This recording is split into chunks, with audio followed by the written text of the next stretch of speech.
If you are a true crime author, the one thing that will come up is the murder scene.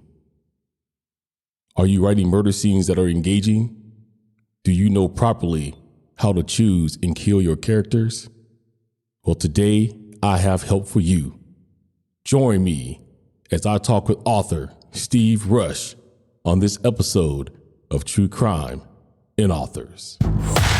Welcome to True Crime and Authors Podcast, where we bring two passions together. The show that gives new meaning to the old adage, truth is stranger than fiction. Here's your host, David McClam. What's going on, everybody, and welcome to another episode of True Crime and Authors. Of course, I am your man, David McClam.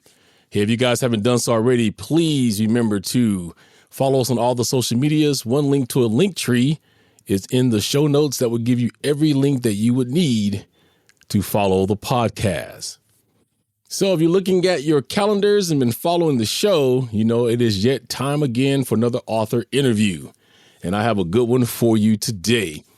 Let me tell you a little bit about our guest. He is an award-winning author whose experience includes tenure as homicide detective and chief forensic investigator for a national consulting firm. He was once hailed as the best forensic investigator in the United States by the late Joseph L. Burton, MD, under whom he mastered his skills, investigated many deaths alongside Dr. Jan Garavaglia of Dr. G medical examiner fame, and was part of the development team for Quincy Technologies on automated case management system designed for coroners and medical examiners. He has investigated 900 plus death scenes and taught classes related to death investigation. His specialties include injury causation, blood spatter analysis, occupant kinematics, and recovery of human skeletal remains. Two of his manuscripts placed first and third in the 2022 Public Safety Writers Association Writing Competition. His book, Kill Your Characters, Crime Scene Tips for Writers, published by Genius Books on June 7th of 2022, tied for first place in the 2022 PSWA Writing Competition's unpublished nonfiction category. He won joint first prize in the 2020 Chillzee KiMo T-E-N Contest and longlisted in the 2022 Page Turner Awards. He lives in metropolitan Atlanta, Georgia with his wife, Sharon. He is the author of Kill Your Characters, Crime Scene Tips for Writers. Please welcome Steve Rush. Steve, how are you today? I'm doing very well. Thank you, David. Well, first of all, my friend, thank you for being here. It is an honor and a pleasure to have you on the show. We'll be talking about your book, Kill Your Characters, today, which is very interesting. So I guess my first question for you is, what is it like to be a homicide detective? Well, it's quite an experience. When I first got into law enforcement, that was one of my goals, is to be a detective. So after 4 years of being in uniform, I was transferred to the detective division in the Crimes Against Property division. And I worked there for 2 years before I was transferred to what the division was called in that day as the Crimes Against Persons Unit. And we handled all of the major crimes against persons, such as armed robbery, rape, aggravated assault, and, of course, homicide. We had several homicides in the county at that time, and it was the third largest police department in the state of Georgia at the time. I spent 6 years in the homicide division, had a few very unusual and unique cases which prompted lengthy investigations, including a triple homicide that occurred in Vinings, Georgia, back in March of that particular year. And it took 6 months to work on that case until we came to a standstill with no arrest. We had several suspects in the case, but was unable to link the evidence to one particular person or persons to effect an arrest in the case. Another case that we had, which I mentioned in the book Kill Your Characters, is there was an elderly man that was approached by two workers under the pretense of cleaning out his gutters. He didn't need the task at the time, and he somehow they finagled their way inside the residence, which he had a lot of antiques that he he collected. And the next day, his niece went to check on him since she hadn't heard from him and found him dead in his home. We linked a fingerprint from the glassware that they handled, or one of them handled, to two individuals in the area, and other evidence pointed to them.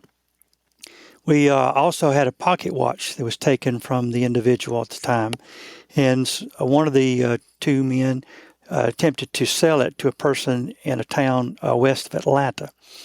We interviewed the people. We confirmed the identity of the watch through the uniqueness of the watch, including a homemade band that he had on the pocket watch. We confronted the two suspects, and you say, lo and behold, we went back to the residence to do further searches, and the watch had been returned to the home. I don't know what more evidence that you would need to try to prosecute a case in this matter, but the prosecuting attorney, the ADA at the time, said we didn't have enough. So that case kind of hit a stalemate. And so there's two cold cases that are still basically unsolved that we had to deal with at the time. Of course, there's other cases of that you see where you have that's not stranger to stranger. This is someone that's known to the person, and those are a lot easier to identify and to prosecute if you have the right evidence. And that's what I talk about in Kill Your Characters. The first thing that we talk about in the book are the facts, and those facts are important when it comes to collecting evidence at the crime scene, processing crime scenes, and prosecuting the case, for the person arrested. Now, it also says that you are a chief forensic investigator. What does a chief forensic investigator do, and how did you get to that point from being a homicide detective? There was a medical examiner, Dr. Joseph Burton, at the time. When I first went into homicide, all the cases were done at a hospital morgue, and he was the medical examiner covering Cobb County at the time. Later that year, they built a building adjoining the police department parking lot, and that became the official medical examiner's office for Cobb County, Georgia. On in years after my experience blossomed in the homicide unit, or the crimes against persons unit, I approached Dr. Burton and told him I was interested in becoming one of his investigators should an opening come up. And after being 6 years in homicide, I was one of the choices that he wanted, and I was hired by him. I worked for him in the medical examiner's office for 10 years before we split our business. He wanted to do private consult work. And we left after 10 years in the medical examiner's office and went to work in our own business, and that became a national consulting firm where we mainly investigated car crashes. We did do some child abuse referral cases where we looked at those as a consult, and also reconstructed homicides. So your book, Kill Your Characters, Crime Scene Tips for Writers, it is very in-depth. You walk through like every possible scenario that for at least for a layman reader like me that I've seen, just laying out crime scenes, how to write them, even down to wounds. What made you decide to go ahead and write this book for writers? I had thought about that for quite a few years, and the opportunity arose for me to finally put it together. I was on some video conferences with some other writers and marketers, and the thought hit me, why not write this nonfiction book? I've written some novels, and I have other manuscripts that are awaiting publication. But on this was kind of my doorway to open in the nonfiction market. So I thought about it and thought there's three key issues that you want when you're wanting to teach people how to look at crime scenes, to process the crime scenes, preserve the evidence, and to present the case for prosecution.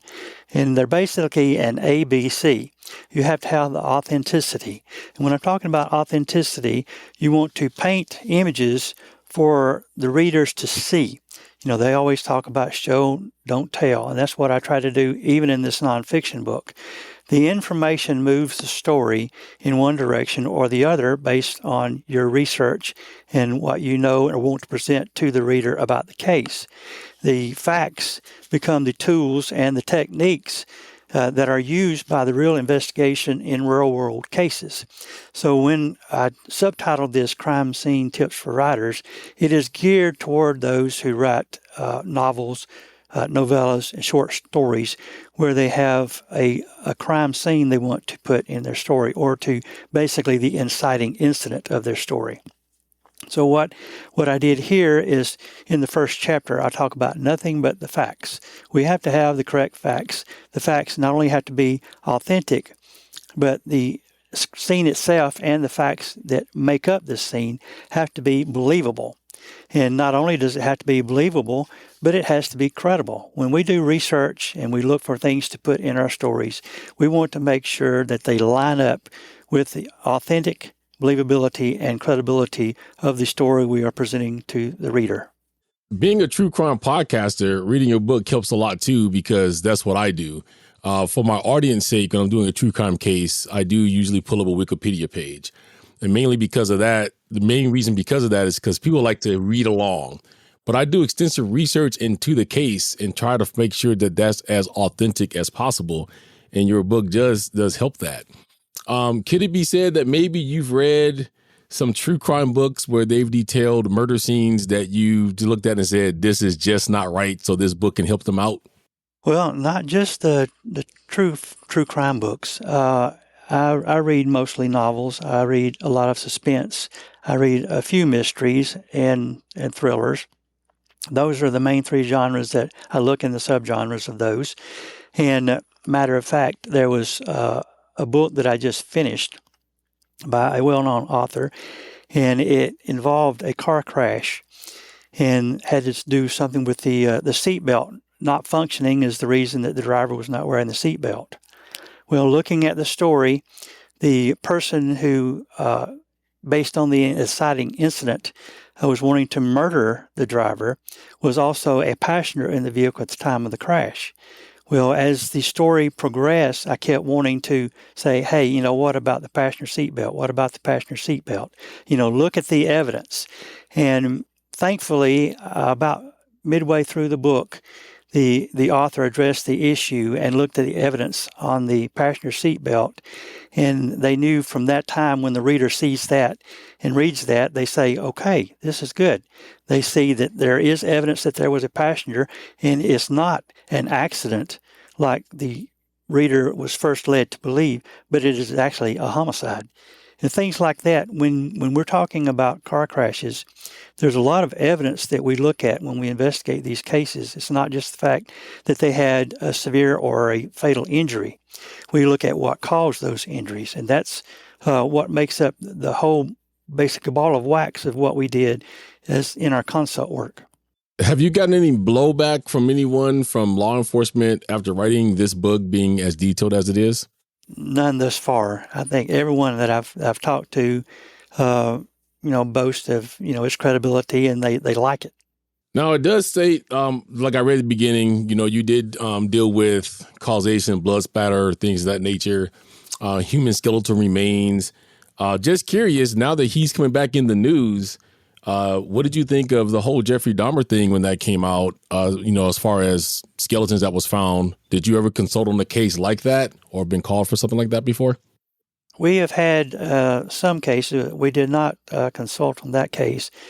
But, there's, when you're talking about skeletal remains, that's one issue that is when you look at the science of it, there are so many variables that, how long will it take for a person who dies to become a complete skeleton? And I had a question arose recently where someone was wanting to know about a person who was weighted down in a shallow creek of 3 feet of water in a state in the Northwest. And they wanted to know basically how long it would take for that person from the time the body was put there to become completely skeletonized. And the thing is, there are too many variables to say with any certainty a specific time frame you can go broadly and look at it and say, well, it depends on the temperature of the water, which the temperature of the water is a lot cooler than the temperature of the land or the air. And we look at what time of year it is, whether it's in the winter, spring, or the summer. It depends on whether or not it's in a shaded area or if it's in direct sunlight, which, of course, the water is going to amplify the effect of the sun on the body. And then you have to look at animal activity, whether or not there's large or small animals that may feed on the remains and basically consume the remains where there's not much left but a little bit of tissue adherent to the bones. And also you have to look at the possibility, and this happens more often than not, is the scattering of the remains by the critters who, detach a bone, whatever the bone may be, and carry it off and feed elsewhere. So there's a lot of variables. The basics when you're looking at talking about time of death to preempt all of this is that you look at the norms. If a person dies, they begin to go immediately into what is called rigor mortis and livor mortis, or lividity. The rigor mortis, of course, is the stiffening of the muscles and joints in the body. And this usually, under normal conditions, ambient temperature of approximately 68 degrees and not in direct sunlight, would be anywhere from 12 to 24 hours, and it will stay fixed for approximately 24 hours. And then after 48 hours, it's basically totally dissipated, and the limbs are no longer stiff. It is, when I say it happens all over and at the same time, it is a chemical process, and the chemical process is accelerated by heat. And we know this based on the enzymes and all the other bacteria that may be in the body at the time, that it causes this chemical reaction in the body, and it accelerates because of the heat. It causes the bloating and the marbling, which is discoloration of the skin, and then the sloughing of the skin, where it actually comes like dishwasher hands, and the skin will actually peel off. And then, of course, the process continues to complete skeletonization. The body also, if we have normal conditions, will lose approximately 1.5 degrees of temperature per hour until the body reaches the temperature of the environment. Another thing that we had, case in point, was we had a lady that was murdered north of Atlanta in July. She was dumped behind a motel, and 2 weeks later her body was discovered. She was basically totally skeletonized. And we were talking about temperatures in the mid to high 90s for July in humid conditions and in direct sunlight. Another case in point would be a similar sized body was found in a shaded area off of one of the interstates in June of that year. So we're looking at probably anywhere from early April to early May at the latest that the body would have been dumped there. We're looking at a minimum of approximately 6 weeks to go with from what the body was at the time it was dumped to a almost complete skeletonization when it was discovered. So the variables I'm talking about depends on the environment. And when we're writing crime scenes, we have to keep that in consideration. Yeah, you do go into some in depth about that and how to pose all of that. Do you think you'd have been able to write your characters as successfully as you have if you did not have the knowledge of working the job that you do? No, absolutely not.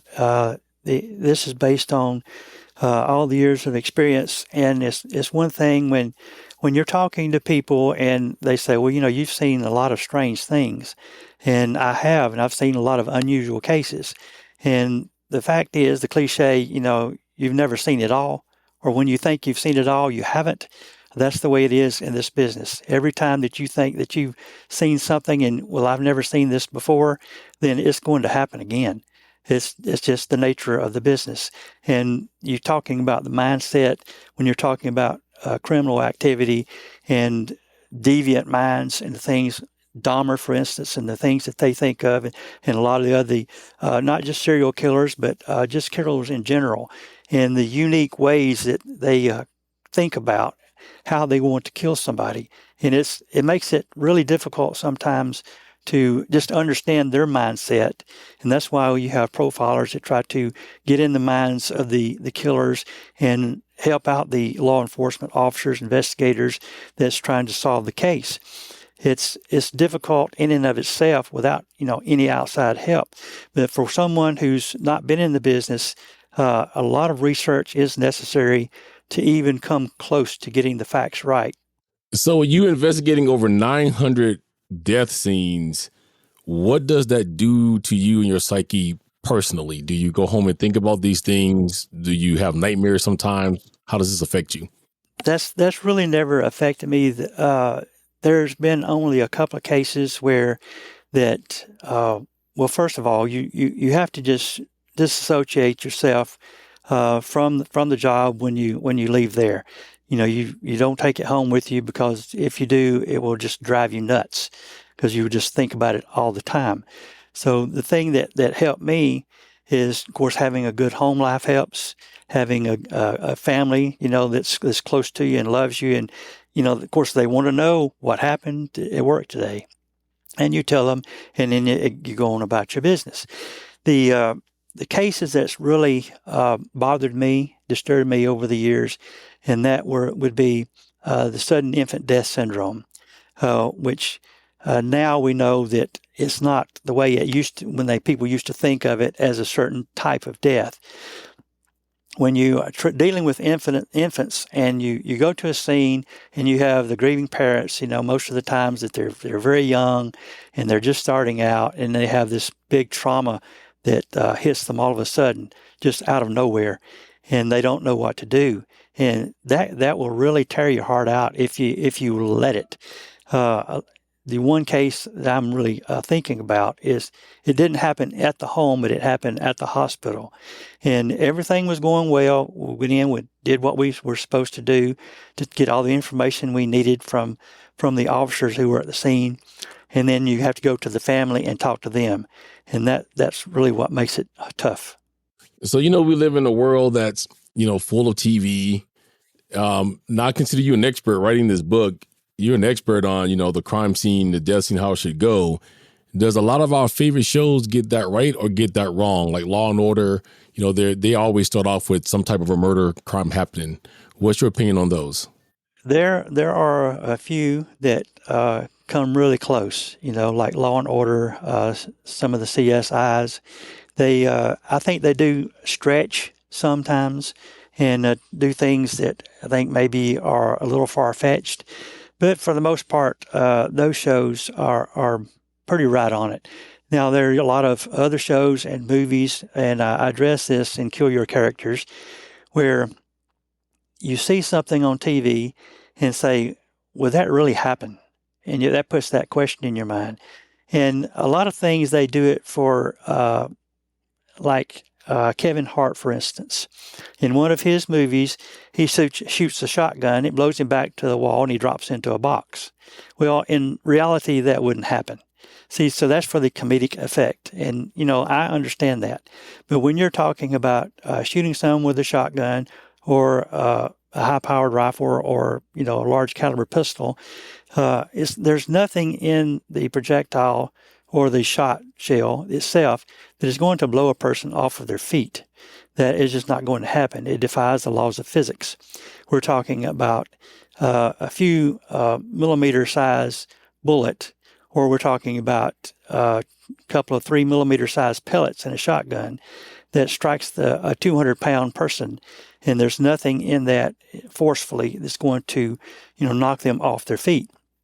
Another thing is that you see people who are shot in the head, and they stagger around for 4 or 5 seconds, and finally fall. Well, if someone is shot in the head and they lose consciousness, that just really cuts off the nervous system on their body, and they're going to fall. They're not going to move around. On the other hand, a person who may be shot in the chest may walk around the room before they fall. You can actually blow out the heart, but the mind is still trying to communicate with the body to continue to move, and they will until they succumb to the injury. So Kill Your Characters being your first published book, It ties for first place of the 2022 PSWA Writing Competition. Did you expect it to do that well? And how did you feel when you got that news? I had hopes. It was in production at the time, and it wasn't totally finished as far as the final edits and everything. The publisher contacted me and asked me to submit it, and said they would, take care of the fee if I would submit it. And so I said okay, and I did. And luckily, I was fortunate enough that it tied for first place. And it was only a matter of weeks after that the book was finalized, and it was published in June of 2022. The award actually didn't come out, the final award, until about 3 weeks later. So it was good in and of itself, and it feels good to have an award. The other awards that I received were for suspense thriller novels, and I have those books are under consideration now by a publisher. So when we speak of your publisher, it is Genius Books. Those of you that are from there, I'll ask this same question. I'll ask you the same one. How did you find Genius Books, and what has it been like to be an author for them? I started querying about maybe a few months before that I had contact with Genius Books. And I was searching for publishers that published that type of nonfiction. I found them. I wrote a letter or an email to the publisher, and immediately Stephen Booth liked it, and he says, I want to publish it. Before he even talked to the editor, to see, if it was a publishable book. He liked the subject matter and said, okay, we want to commit. He emailed back and said, okay, send what you have. We want to look at it. They did, and they said, we want to go ahead with it. And initially, it was going to come out in February of this year, but because of some problems that they were having, they were moving from one state to the other, and that delayed production on a lot of books that they had, and of course delayed the editing process and covers and this, that, and the other. They finally decided, okay, we're going to set a date, and they did for June, and it was published on June 7, 2022. Have you found it extremely easy to work with them? Yes, they've been very nice to work with. They are very direct, which I like.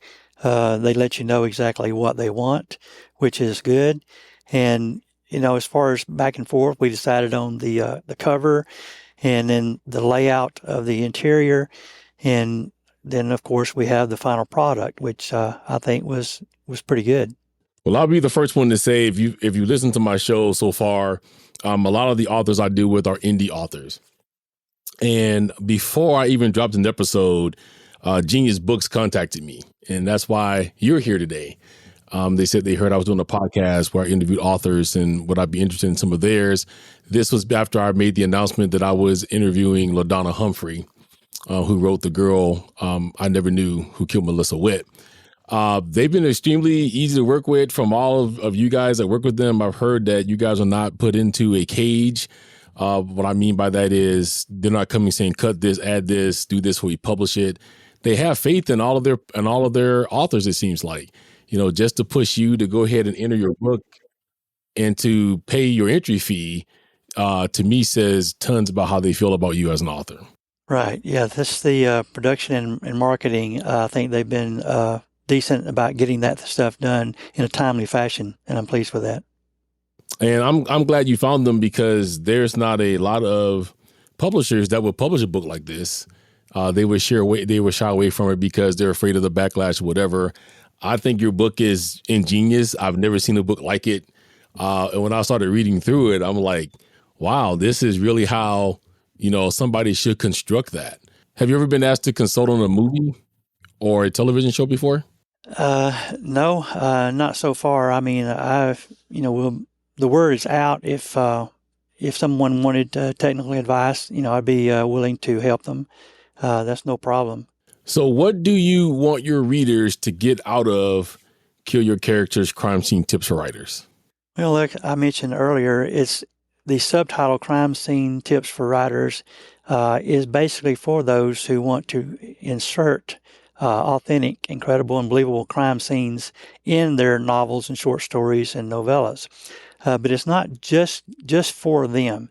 Anyone who has any interest in like the CSI, Law and Order TV programs, and they want something that they can actually hold in their hand and read to get the authentic facts of what happens in real life situations, they can get this book and they will have everything they need in one volume.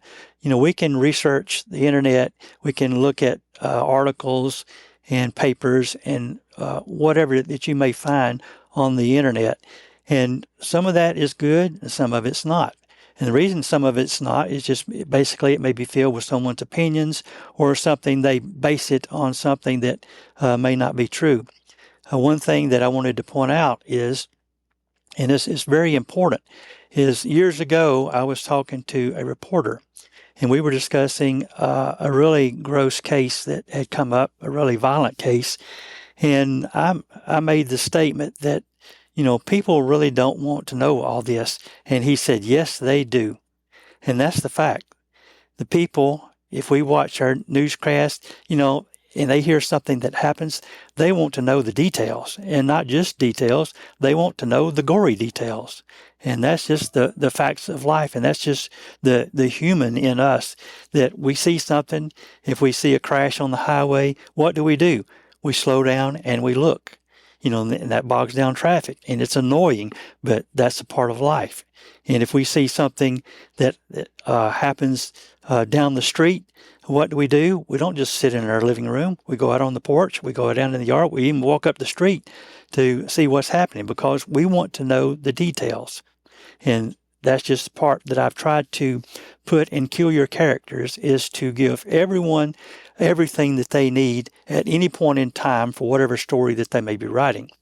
Another thing for law enforcement officers, for private investigators, or the amateur sleuth that may be investigating crimes, it's good for them because we talk about not only just the facts and then inciting incidents, we talk about the evidence. What is the evidence? How do we know what is evidence and what is not? And how do we actually work a crime scene? When you're going into a crime scene, you're going into an area that should be secured, and no one except authorized personnel should be in there. And that's the reason why that you set up barriers, you set up crime scene tape around this, and you position officers at the entrance and exits to keep unauthorized people out. And when I'm talking about unauthorized people, I'm not just talking about the citizen down the street or a store manager or whomever may be on the scene, including the media. I'm talking about other police officers, including supervisors. If we're wanting to preserve the evidence that is in that scene and secure that scene, it is the officer stationed at the door or at the barrier or the crime scene tape to keep any and all unauthorized people, including supervisors of that person, from trampling around the crime scene, because you risk contamination and loss of evidence if you allow that to happen.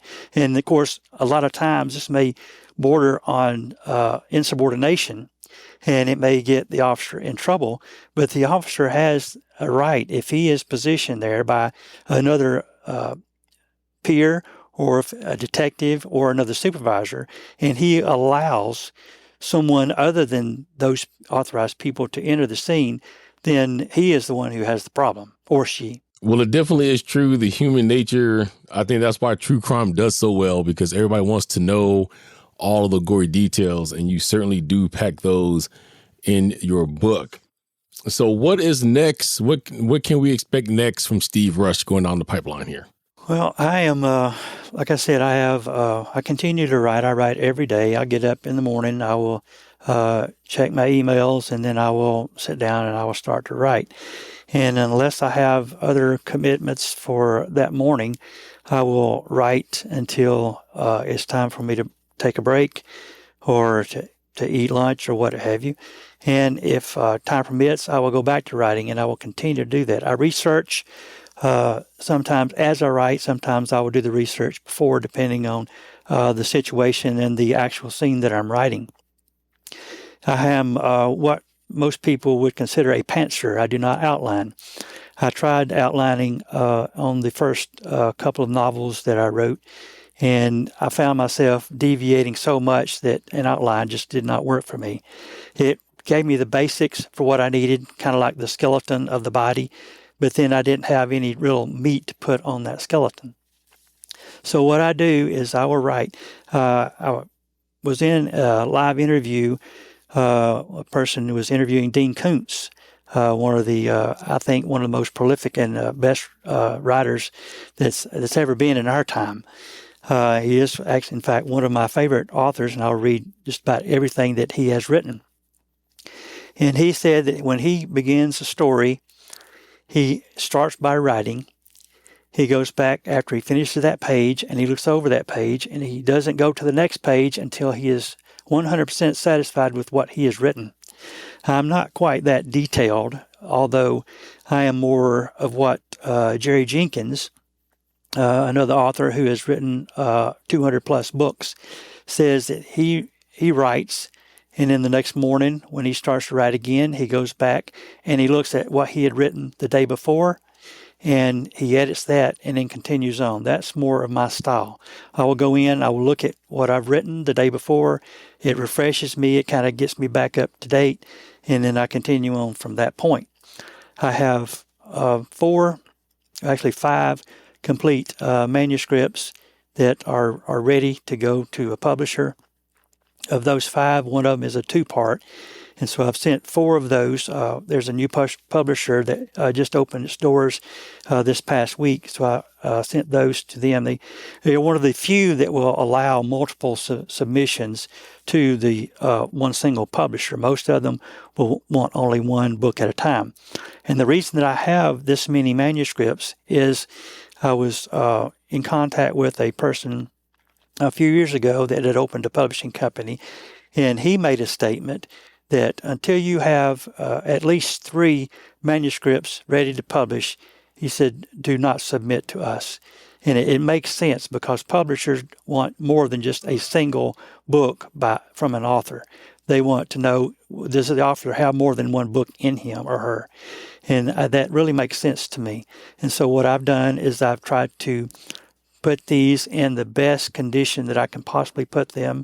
I use editing programs, and then I listen and I get feedback on the writing and try to make it the best that I can make it before I send it out. I made a mistake earlier in my writing career by sending something out that wasn't ready. And when you send out things that are not ready, automatically you're going to get rejections. And even when they are ready, it's such a subjective business that a lot of people say, well, this is not for me. Although it's not for me, it doesn't mean it's not right for someone else. So you get a lot of those, and you expect a lot of those. And when you're talking about rejections, you have to have thick skin and be willing to take those blows and not let it bother you. Just keep on writing. That's the thing. In closing, is there anything you would like to say to your readers and fans out there? I would like to say I want to thank those who have purchased Curious Characters and some of the older books. And I hope that maybe I can give you more of what you want in the future. It is my plan. And as a writer, we always improve. The more we write, the better we get. And I have found that in my own writing. And the work in progress that I'm doing now, I feel like just for myself, I feel better about this particular work in progress than I have any other previous, because I have learned so much from webinars, from classes that's given online, and from reading other authors. One particular editor I heard several years ago said, you need not submit a book until you have read at least 100 novels. And, I read, I'm a voracious reader. I read a lot. And I read about 30 plus novels a year in addition to all my writing. And that has helped me immensely. So I want to say that I appreciate all of those who have purchased and read Kill Your Characters and the other books, and hopefully in the future we will have more for you. Well, Steve, I do thank you for coming on the show today. It has been an honor and a pleasure. I look forward to whatever you have coming next down the pipeline. And if you ever want to come back on and have another conversation with me, you're always welcome to do so. I certainly will, and I do thank you, David, for the opportunity. Thank you. All right, guys, that was the award-winning author Steve Rush. You can pick up his book, Kill Your Characters, Crime Scene Tips for Writers, on the Genius Books website. I will make that link available to you in the show notes. I also want to thank Genius Books for making this incredible interview possible. And they believed in this show before anyone else did. So I do want to thank them. All right, guys, so I hope you enjoyed that. Remember, again, Kill Your Characters, Crime Scene Tips for Writers. Go pick that book up. Hope you guys are all being safe out there. And always remember, always stay humble. A little love and compassion goes a long way. And this is the podcast where two passions become one. I'll catch you guys on the next one. Thank you for listening to True Crime and Authors. Don't forget to rate, comment, and subscribe. Join us on social media. On Facebook at True Crime and Authors. On Twitter at Authors True. On YouTube and TikTok at True Crime and Authors. And email at truecrimeandauthors@gmail.com. Cover art and logo designed by Dazzling_Ray from Fiverr. Sound mixing and editing by David McClam. Intro script by Sophie Wild from Fiverr. And I'm the voice guy, your imaging guy from Fiverr. See you next time on True Crime and Authors.